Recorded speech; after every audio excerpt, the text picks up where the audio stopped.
L'émission Le Vestiaire est une présentation de Hyundai Jean Thibault et de Microbrasserie Charlevoix.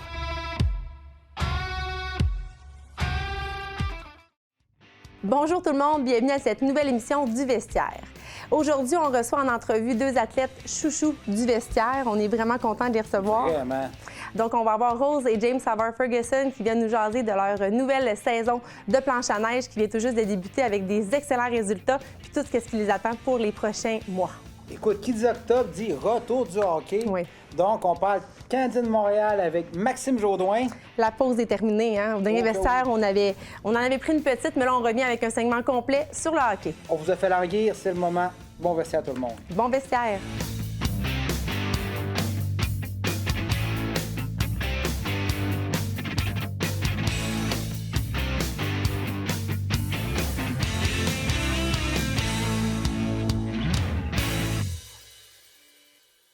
Pour commencer cette émission, c'est vraiment un honneur immense de recevoir nos deux athlètes de planche à neige. Donc, Rose et James Savard-Ferguson sont avec nous directement du Chili, qui ont atterri il y a tout juste une semaine de la première compétition de l'année. Fait que, merci d'être là. Vraiment, je sais qu'on vous prend un peu entre deux dans les événements de la saison. Fait que, on voulait jaser avec vous parce que c'est quand même une année olympique aussi et tout ça. Fait qu'on voulait avoir de vos nouvelles. Donc, comment ça s'est passé au Chili? Ça s'est super bien passé. Vraiment. Oui, les deux, on a fait dans le fond les mêmes résultats. Les deux, on a décroché une deuxième place lors de la Coupe sud-américaine de Coralco. Donc on est contents. Puis on a fait un très beau camp d'entraînement. Oui, puis c'était zéro planifié, mais tu sais, il y a eu 2 jours de course. Puis la première journée, j'ai fait 5e après une chute. Lui, il a fait 2e. Puis la deuxième journée, on a inversé, tu sais, pour que ça soit juste. C'est vraiment la première compétition de l'année? Est-ce que vous commencez votre année Oui, vraiment. compétitive, on va dire? On a fait 4 jours sur neige, puis première course. Là. Donc, c'est toujours un petit réchauffement. C'était pas une course qui est comme dans l'agenda, dans la planification. C'est plus le fait qu'il y avait une course où on était pour s'entraîner. On l'a vu un peu comme un entraînement plutôt qu'une opportunité pour performer. C'était plus question de tester l'équipement, s'assurer que tout fonctionnait bien puis qu'on était prêt à commencer la saison. Mais c'était un bon exercice. Un certain calibre quand même. Oui, il y avait donc, du calibre. C'est du bon entraînement avec les équipes nationales et tout, mais c'est pas rien qui compte envers notre cumulatif pour notre saison, rien comme ça. C'est la fois, tu étais déjà sur place pour l'entraînement avec l'équipe nationale du Québec ou Canada? Moi, je suis encore sur l'équipe du Québec, mais je coopère beaucoup avec l'équipe nationale. C'est une longue histoire, là, mais malgré avoir fait mes critères l'année passée, puisque c'est une année olympique, coupe budgétaire et tout, ils n'ont pas augmenté leur équipe, même qu'ils l'ont restreint. Donc, ça va aller l'année prochaine, mais je coopère avec eux pareil, donc... C'est ça, on était là se voit avec... une fois de temps en temps. Oui, c'est ça, on était là avec nos équipes respectives, mais l'équipe du Québec puis l'équipe canadienne ont tendance à travailler ensemble ou du moins se suivre là, dans les places où elles s'entraînent au courant de l'année. Ça fait qu'on a l'opportunité de quand même faire de la planche ensemble, même si on n'est pas sous la supervision là, des mêmes équipes. Non. non. La petite sœur qui suit tout le temps en arrière, rendu même rendu à ce niveau-là international, fait que c'est vraiment une belle chance. Puis je pense que ces beaux résultats-là, c'est un peu la continuité de vos belles saisons que vous avez eues l'an dernier. Là. Je pense que ça a été des saisons quand même très dignes de mention, puis je pense que ça vaut la peine de revenir là-dessus. James, on a fini la saison avec le titre de champion de la portion nord-américaine, c'est ça? Oui, c'est ça, champion nord-américain de la saison 2024-2025. C'est un honneur que je suis vraiment content d'avoir. Un résultat plutôt là, que je suis content d'avoir décroché parce que je m'y attendais vraiment pas. Mon objectif, là, vraiment, c'était de faire un top 3 au cumulatif nord-américain. Puis tout au long de la saison, là, je me trouvais à la 4e, 5e place parce que le top 3 était vraiment dominé là, par 3 gars. Puis à la fin, là, dans la dernière fin de semaine, les 2 dernières courses, j'ai su passer de 4e à 1er. Puis c'était surréel. Je m'attendais pas à ça. Là. Je m'attendais peut-être à un top 3, mais de l'avoir gagné, c'est super. Puis ça a prouvé à moi-même puis à tout le monde que j'étais revenu de ma blessure puis que j'étais prêt à compétitionner, que j'étais prêt à revenir sur la Coupe du Monde. C'est un peu là que je voulais en venir parce que justement, cette saison-là était quand même la suite d'une blessure qui t'avait freiné dans ton élan, qui était déjà bien parti là, dans les saisons précédentes. Mais là, ça, c'est derrière nous, James, on n'en parle plus. Oui, exactement, c'est fini, on n'en parle plus. L'année passée, c'était le retour, mais là, on est ici puis on va de l'avant. ça m'affecte plus vraiment dans ma préparation physique ou sur T'es mes revenu, entraînements sur neige. tu dis 3 gars ont dominé, mais c'est parce qu'il a commencé un peu plus tard que les autres dans la saison. Mais un C'est coup qui est vrai, arrivé, c'est là, on pouvait plus s'en passer. Là. Il était sur tous les podiums, puis toutes les grandes finales. Là. Donc, ça J'ai place, un retour fulgurant, on a rarement vu ça. C'est vrai, ouais, j'y ai pas pensé. J'ai pas fait les premières Trop courses de la humble. saison. Je suis arrivé comme dans le milieu, c'est pour ça que ça a été plus dernière minute là, comme victoire du tour. Là. Je m'y attendais pas à. T'es comme le Canadien, t'as fini fort ta saison. Oui, mais pas juste moi. Rose aussi, là, à la fin de la saison, a su sortir une performance digne de la Coupe du Monde. À la maison, en plus, je te laisse en parler. Là. Et oui, la Coupe du monde du Mont-Saint-Anne, toujours un événement tellement incroyable. Puis c'est un parcours qui est fait à la perfection pour moi. Mais ça a été une saison un peu en haut, en bas pour moi. Je me suis cassé le bras au milieu de l'hiver, donc j'étais pas trop certaine qu'est-ce qui se passe, qu'est-ce qu'on fait. Finalement, j'ai vraiment focusé sur le Mont-Saint-Anne. Je suis arrivée là-bas encore avec un bras cassé, mais moins. Puis j'ai su me rendre en finale. Tu sais, j'ai fait 15e, 16e dans les qualifs, ce qui était extraordinaire. Percer le top 16 en Coupe du monde à sa première année sur la Coupe du monde, c'est quand même vraiment rare. Puis de le faire malgré mon handicap, d'avoir commencé plus tard. Puis des conditions qui n'étaient pas évidentes. Moi, je me souviens, pour avoir eu des échos de maman qui vous suivait dans cette compétition-là, c'était pas des super belles conditions au Mont-Saint-Anne en plus. Là. Il n'y avait pas eu beaucoup de neige à la fin de l'année, c'était très glacé. Puis, Oui, tu sais, on a vu des conditions pires que ça, pareil. Ils s'en ont très bien occupés. Mais ce qui arrivait, c'est que la neige devenait de plus en plus lente avec la journée. Puis pour les filles, on va un petit peu moins rapidement que les garçons, puisqu'on est plus légère. Puis là, les jumps étaient trop gros. Donc, ça nous a comme pris plusieurs jours avant de pouvoir s'entraîner. Puis finalement, ils nous ont un peu rushé un matin, puis let's go, on y va. Puis il y a eu beaucoup de blessures. Donc, tu sais, moi qui est quand même jeune dans le sport, c'était difficile pour moi de prendre ma confiance, de dire, OK, on y va. Mais en même temps, c'est ma force, les gros modules, la grosse vitesse. Donc, j'ai poussé fort, puis wow, c'était incroyable avec toute ma famille là.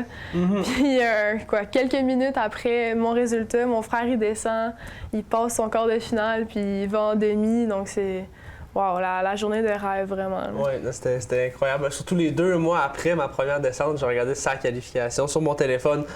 C'est la Coupe du Monde, puis moi, je suis entre mes 2 descentes. Puis je suis sur mon téléphone, puis je rafraîchis. Ça fait que c'est le fun de voyager, puis de compétitionner avec sa sœur, mais c'est stressant aussi, parce que là, t'es en plein milieu de compétition, puis là, tout d'un coup, tu penses plus à ta course, tu penses à la course à ta petite sœur.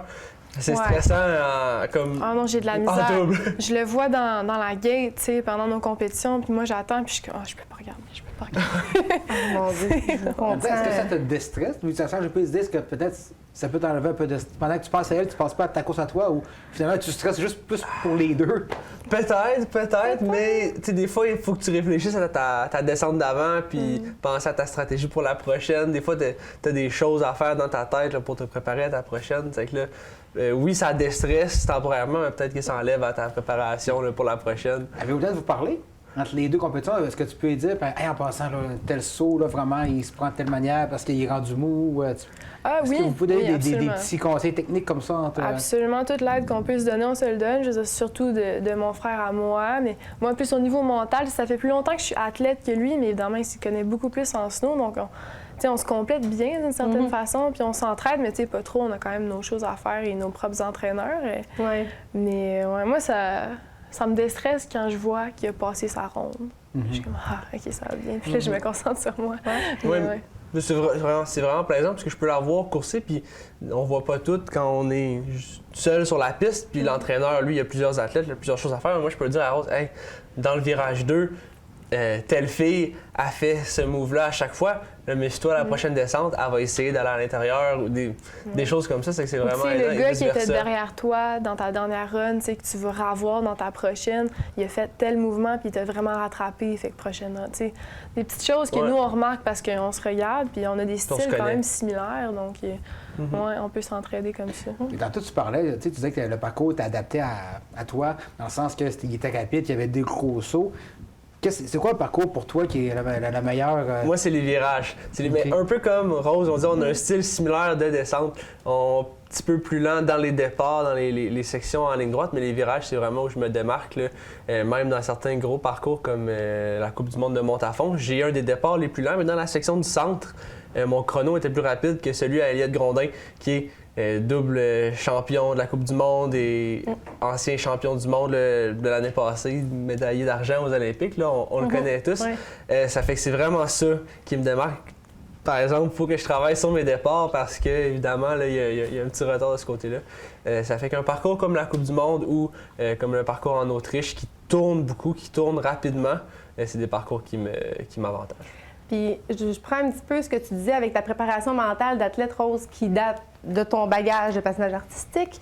Puis je me souviens d'avoir lu que ta mère disait que quand justement tu fais tes virages, ces choses-là, elle te revoit un peu dans tes mouvements de patinage. Fait que je pense que tout le bagage que tu as cumulé fait probablement l'athlète de snow que tu es présentement. Ah oui, c'est clair. Je pense que je l'avais mentionné la dernière fois. Là, je ne serais pas ce que je suis en snow sans le patin aucunement. Là. Mon entraîneur, Nico, dans le fond, il me dit « OK, fais ta run comme en patin, fais ça beau. » Tu sais, fais ça clean, parce qu'en patin, tout est calculé et tout. Donc, c'est là-dessus que je me concentre. Puis, pareil comme mon frère, dès que j'arrive dans les virages, bien, c'est comme une corde de patinage artistique, c'est pareil. Puis, c'est vraiment là ma force. Je reprends tout le temps. Les départs, c'est très différent du patin. Donc, là-dessus, on s'habitue encore les deux. C'est sur ça qu'on travaille. Mais oui, tourner dans notre famille, ça a l'air qu'on comprend ça. C'est la glisse, tout ça, l'équilibre. Il y a quelque chose qui vous parle là. Il y a quelque chose dans vos veines qui est fort là-dedans. C'est bon. Là, on parle beaucoup de votre côté sportif, mais personnellement, les deux, vous allez au cégep, au collège. Votre horaire, ça ressemble à quoi? Parce que ça demande quand même un entraînement rigoureux, un entraînement qui peut passer plusieurs heures, j'imagine, sur votre planche. Comment vous conciliez les deux? C'est un équilibre. Moi, je suis rendu à l'université maintenant. C'est nouveau. Ça fait 2 ans maintenant. Rose, au cégep. Moi, j'ai un petit peu plus de facilité parce que je suis en finance à l'Université Laval, puis le programme entier se donne en ligne. Okay. C'est que j'ai la possibilité de choisir quand j'étudie, quand je fais mes examens pour la majeure partie. C'est que c'est relativement facile. J'ai juste à planifier d'avance la charge de devoirs ou de travaux que je vais avoir à faire en avance. Là, comme en ce moment, vu que je suis pas en camp d'entraînement en Europe ou en Amérique du Sud, là, je mets les bouchées doubles à l'école pour que j'aie un petit peu plus de temps libre quand on va être en entraînement en Europe. Il va à l'école. Oui, c'est ça, exactement. On va dire. Puis c'est la préparation physique qui prend le plus de temps dans l'horaire. En général, c'est pas l'école, c'est pas la planche à neige, c'est la préparation physique. C'est la partie la plus importante de la planche à neige parce que, veux pas, même si c'est un sport, tu restes pas en forme à faire du snow. Il faut que tu sois dans le gym là, avec notre entraîneur Maxime Chabot qui nous aide autant. Un préparateur physique incroyable, sérieux, il nous suit depuis mes tout débuts en snowboard et James depuis plusieurs années. Il est extrêmement spécifique. Puis c'est vraiment important pour nos blessures, pour nos performances. Puis on le voit au Chili, c'était un peu en altitude, il faisait chaud. Puis mon frère, moi et notre autre coéquipier Jacob avec lequel on s'entraîne, on n'était pas tuables. On peut faire 5, 6, 7 runs, pas de problème. Tandis que les autres, peut-être le niveau, il va descendre. Donc c'est tellement important de le garder. Puis on le voit quand on arrive en fin de saison, on n'a pas eu le temps d'aller au gym autant. Puis tu commences à être fatigué. Puis vous le faites ensemble quand même, cette préparation-là, vous trouvez à avoir quand même un programme qui va être adapté à chacun, mais c'est quand même... oui, il est adapté à chacun, donc c'est pas tout à fait la même affaire, mais c'est les mêmes heures. Puis même avec notre autre coéquipier Jacob, les 3, c'est différent parce qu'on a toutes nos forces, nos faiblesses. Moi, mettons, c'est pas la flexibilité, ma faiblesse. Donc ça, j'en ai moins. Mais oui, on s'entraîne ensemble, c'est des longs entraînements. Agencer ça avec l'école, ça peut être difficile, vu que moi, j'y vais en personne une fois de temps en temps. Toi, tu vas à l'école pour vrai? Des fois, je me pointe. Mes professeurs, ils me connaissent pas, mais tu sais, je vais en arrière de la classe. Ça doit être vraiment motivant de partir, d'être ensemble au gym, puis de s'entraîner, puis tu sais, de se relancer un petit peu, puis être sûr d'être là à 2 comme ça, puis à 3 avec votre autre coéquipier, ça doit être... Oui, surtout quand tu t'embarques dans un sport, et puis en fin de compte, la majorité de ton entraînement que tu fais, c'est pas ce sport-là. C'est plaisant de pouvoir le faire avec des gens, puis des gens avec qui tu t'entends bien, avec qui tu as une belle complicité. À la fin de l'été, on était tannés. Oui. J'allais dire tout le temps bien. Non, parce que tu sais, après 2 mois que tu es dans le gym quasiment tous les jours pendant 3 heures, on aime ça, mais c'est pas le sport qu'on a choisi. Mais là, on s'est aidés. On s'est vraiment aidés. On était comme, ah là, James, ça me tente pas. C'est plus motivant. Je vois la neige qui va venir bientôt. Qui est 2 semaines. Sur la neige. Ah, c'est super intéressant.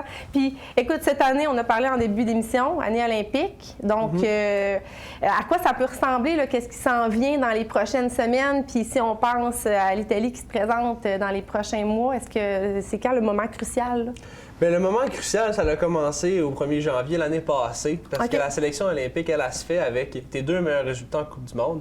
Puis ils prennent ces 2 résultats-là, puis ils les mettent ensemble pour placer tout le monde sur une liste. Si tu as 2 résultats dans le top 4, 2 résultats dans le top 6, 2 dans le top 16, etc., jusqu'à 2 dans le top 32, ils vous classent en ordre chronologique, là, en ordre de force. Puis c'est ça qui décide le classement olympique. Il y a d'autres critères comme un maximum par pays, puis un maximum de gars-filles. Mais c'est ça qui va décider qui va aux Olympiques. Ça fait qu'il reste 2 ou 3 courses avant les Jeux qui sont importantes pour la sélection olympique. En ce moment, moi, je me trouve 32e sur la liste de sélection. Il y en a 32 aux Jeux. Ça fait que je dois défendre ma place, mais ouais, j'aimerais ça aller me mettre plus haut sur la liste, évidemment, parce que être le dernier en bas, exactement, c'est dangereux. Ça fait que j'ai quand même une cible sur mon dos là, en rentrant dans les prochaines courses. Ça fait que la course importante pour moi et Rose, c'est la Coupe du Monde à Cervinia, en Italie, qui a lieu là, le 12 décembre, juste avant Noël. Ouais, pour moi, c'est un peu pareil. Moi, présentement, je suis 34e sur la liste. Donc, j'ai pas encore débloqué le 4e quota canadien, mais c'est très possible de le faire. Ça va être difficile, mais c'est ça, un de mes buts pour cette année. Puis je vais y donner tout ce que j'ai. Okay. Évidemment, je planifiais plus, moi, faire ceux de 2030 parce que j'ai même pas fait un cycle olympique au grand complet sur une planche. Mais d'être aussi proche de le faire, c'est sûr que je vais absolument tout mettre sur la table puis avoir aucun regret après. Donc, on y donne tout en Italie. Wow.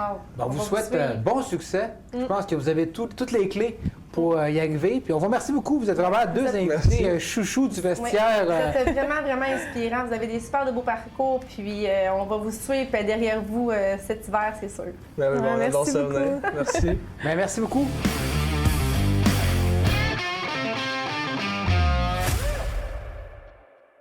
Et nous voici rendus au segment des Ligues majeures. La dernière émission, on avait délaissé le volet hockey, mais là, nous voici de retour en force. Le hockey nous rattrape. C'est ça, par la force des choses, c'est toujours de retour au vestiaire.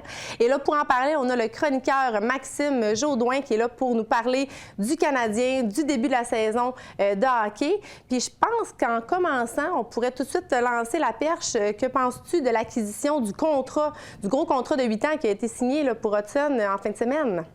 Très bon contrat. Je pense on l'attendait. On savait juste pas encore les modalités parce que là, au niveau des comparaisons, on s'attendait peut-être à 10 ou même 12 millions. Mais je pense que là, on a un joueur qui veut rester à Montréal, qui apprécie la ville. Je pense aussi qu'il apprécie la reconstruction que l'équipe a entamée. Il veut pas. Fait que autant du côté du clan Hudson que du côté de Hughes, on a fait des très, très belles démarches. On a eu un bon résultat. Quand j'ai vu le contrat, j'ai été le premier surpris. Mais honnêtement, ça démontre autant dans l'équipe que le joueur qu'on voulait s'entendre, puis on l'a trouvé. Fait qu'honnêtement, bravo aux équipes qui ont conclu ça. Écoute, vraiment, est-ce que tu peux qualifier ça de, pas un coup de génie, mais d'un très bon coup de Ken Hughes, du Canadien? Le DG du Canadien? Oui, absolument. Écoute, Ken Hughes, on le sait, à chaque année, il nous sort des lapins de son chapeau. On ne sait pas comment ce qu'il fait, mais il y a une baguette magique à tout moment.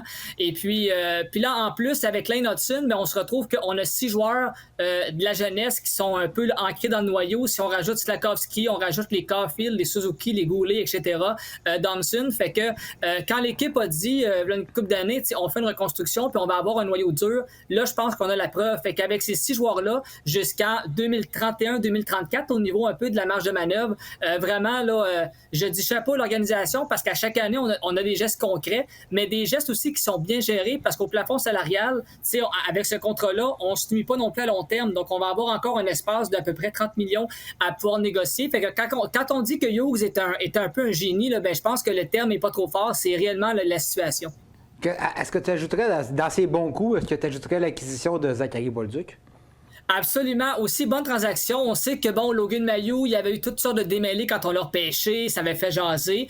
Logan Mailloux a tenté à plusieurs reprises de se faire une place. Malheureusement, il y en a qui l'ont devancé. Puis on le sait, à Saint-Louis, vraiment, quand Bolduc est parti, Saint-Louis, l'organisation s'est demandé comment ça se fait qu'on laisse aller ce gars-là.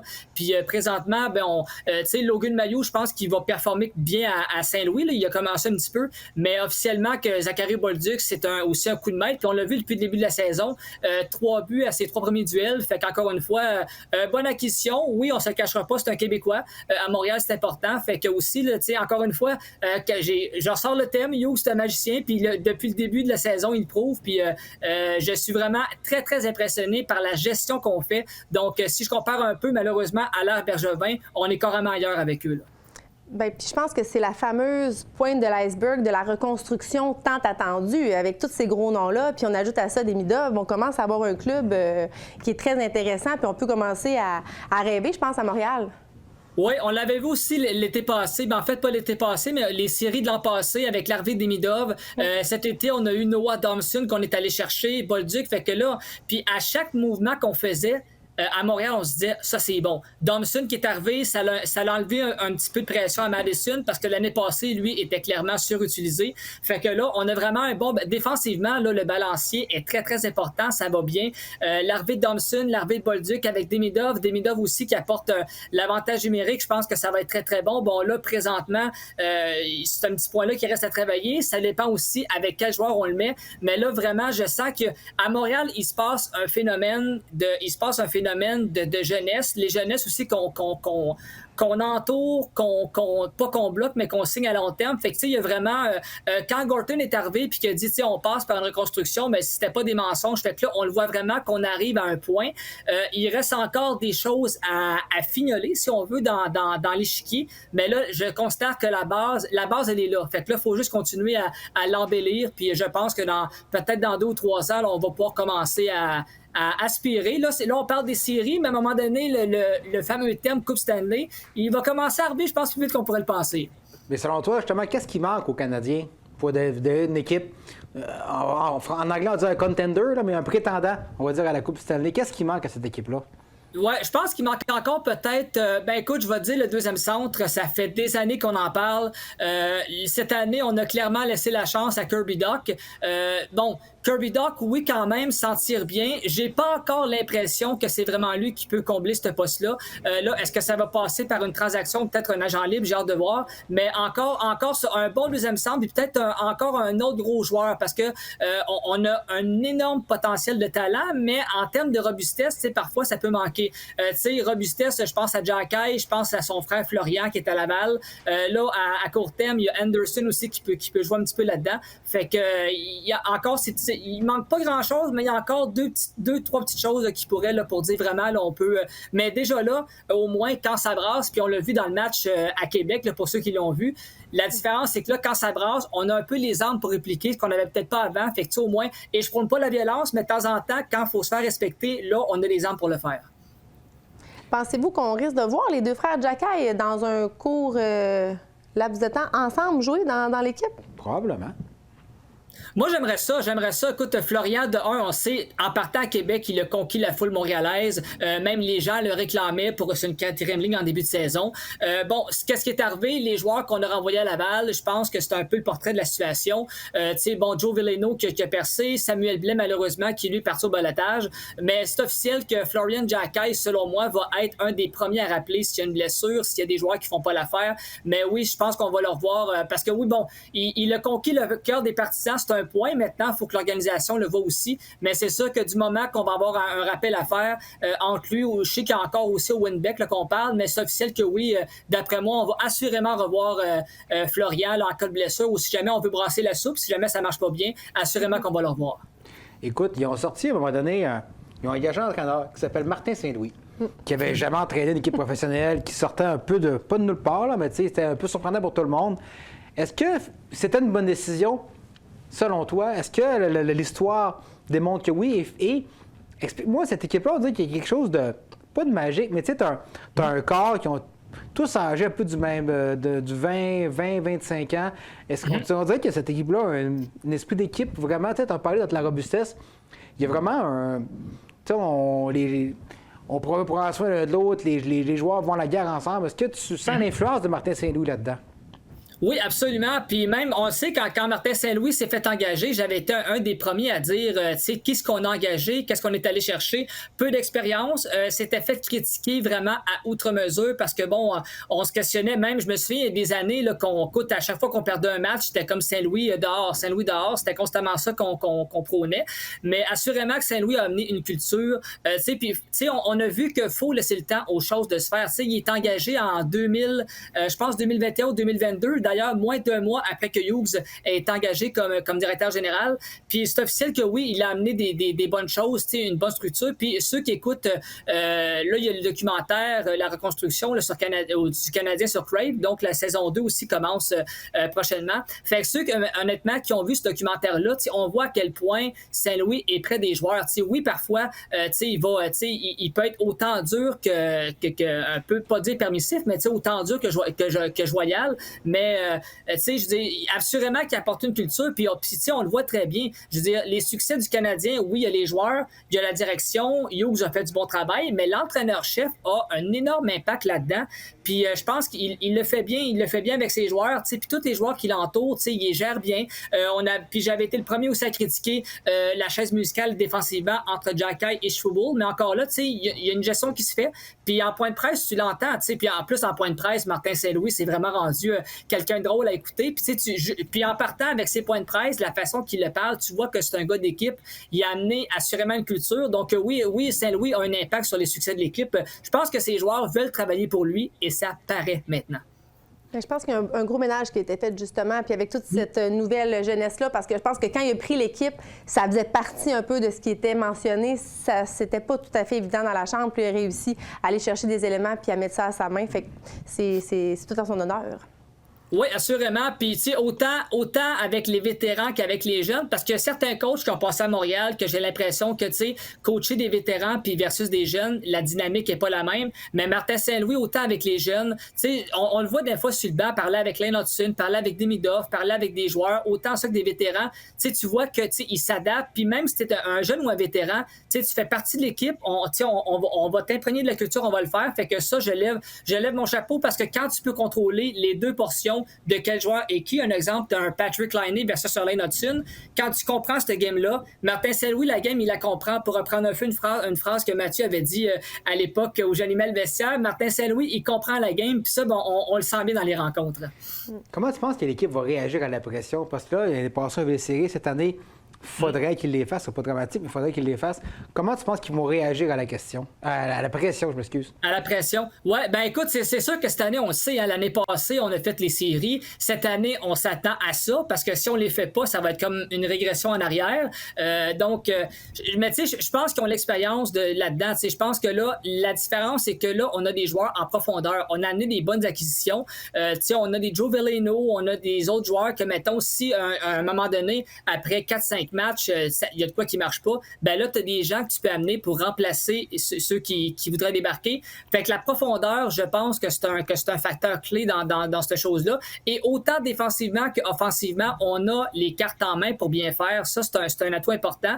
Puis à cette heure, maintenant, on peut s'ajuster. Puis tu sais, il y a des années que Montréal, un exemple, on affrontait mettons, je sais pas moi, les Canucks. T'sais, on se disait, bon, on peut l'avoir. Le lendemain, mettons les Panthers. À Montréal, ça va être plus dur parce qu'on n'a pas les éléments qu'il faut. Là, présentement, n'importe qui comprend que ce soit les Flyers, les Golden Knights, les Panthers, on a les armes pour rivaliser avec n'importe qui. On les gagnera pas toutes, on s'entend, mais au moins, on peut rivaliser avec les cartes de plus qu'on a. Et ça, ben, pour faire face à la pression, pour un coach, c'est encourageant parce que là, on peut répliquer davantage.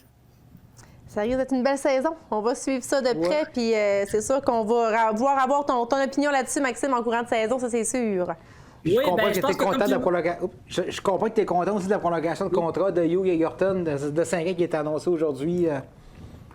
Ah, absolument. Écoute, j'aurais été surpris du contraire. Tu sais, les deux gars qui te mènent vers le haut depuis 3 ans, j'aurais été surpris du contraire. Puis c'est une belle marque de confiance. Même Gorton qui a eu une promotion, le président des opérations hockey, tout ça fait que non, ces deux gars-là ensemble, ça fait des flamèches. Puis écoute, quand tu changes pas une recette gagnante, là, la recette on l'a, on a la bonne recette, les bons ingrédients. Fait que puis ça, ben écoute, fait que tu sais, Lane Hudson, le lendemain, t'as Hughes et Gorton. Fait que là, pour les amateurs de hockey, puis pour eux-mêmes, pour l'organisation, tu sais, qui ont traversé des années de misère, des années de vache maigre, je pense que là, vraiment, les joueurs, puis on l'a vu, Lane Hudson, à la fin de l'entraînement, les joueurs, ils sont allés y faire un câlin collectif que je vais appeler. Fait que, tu sais, tu sens qu'il y a une chimie, puis les deux hommes derrière tout ce bagage-là, ben c'est officiel qu'il fallait qu'il reste. Fait que ça, pour Montréal, là, pour au moins les 5-6 prochaines années, là, c'est du bonbon à la main. Fait que je pense qu'on peut être fiers de notre équipe au Québec.